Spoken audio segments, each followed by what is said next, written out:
Good morning, it's your man Earl. Early Saturday morning. Want to say really quickly, even though it's not the time yet, happy birthday to my oldest daughter.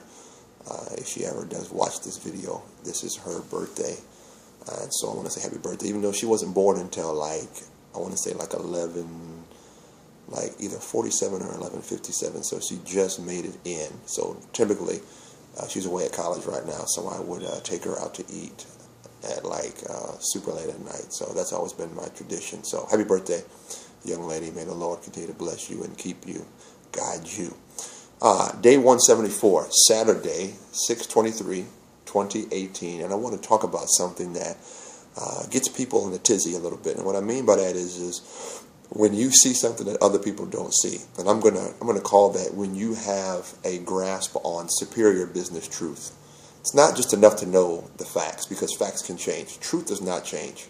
Okay, so we're talking about doing what? Top 1%, superior performance. Everything we want to do is we want to be top of the line, right? Superior business truth. And I'm going to walk down the three steps, or three stages, or the three dimensions of how business truth is accepted in the community, right? And this is particularly in the industry that you're in, so I need you to just walk with me here. And every industry is a little bit different, but the principles is what you need to learn how to apply, right? So first one, when you have superior business truth, oftentimes you are going to be poked at, laughed at, made fun of, called absolutely everything but a child of God in the name. But you're going to be mocked, and you're going to be ridiculed publicly, right? Why? Because people will not, choose not, and don't believe in you or what you're talking about. Why? Because it's so new, and you have something that other people don't have. So when you come out with a new concept or a new idea, or remember now, we're talking about truth, not just some crazy product that's going to be here today and gone tomorrow.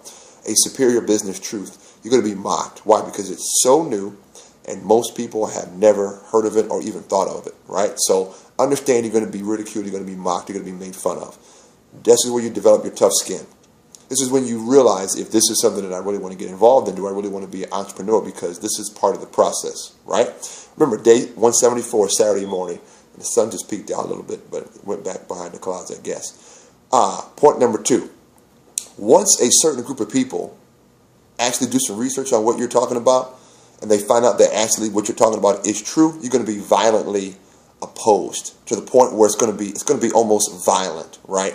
People are going to, now, we did a couple videos back about diss and hate. Now, step 1, the reverse of this is, step 1, you're going to be dissed, right? Because you're going to be dissed publicly. But step 2 is the violently oppressed, or the violently opposed.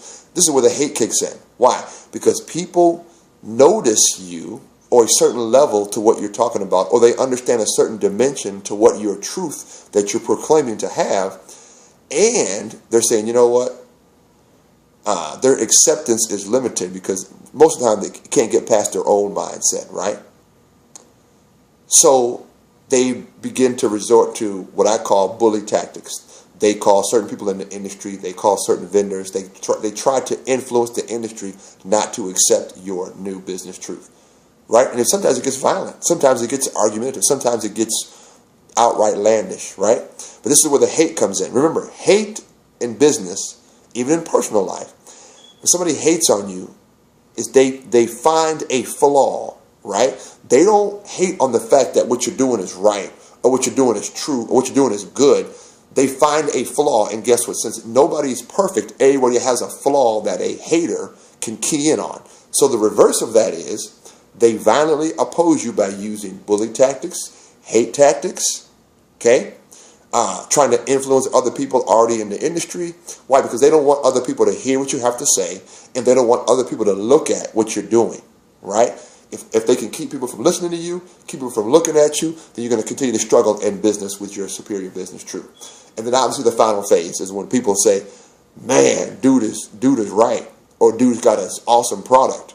There's the sun again.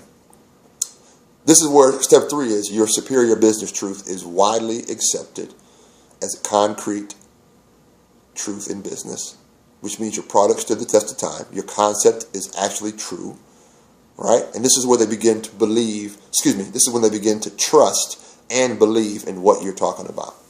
All right, it's your man Earl, www.deucesy22.com, in the Home Workout Gym, Saturday morning, June 23rd. Happy birthday, my oldest daughter.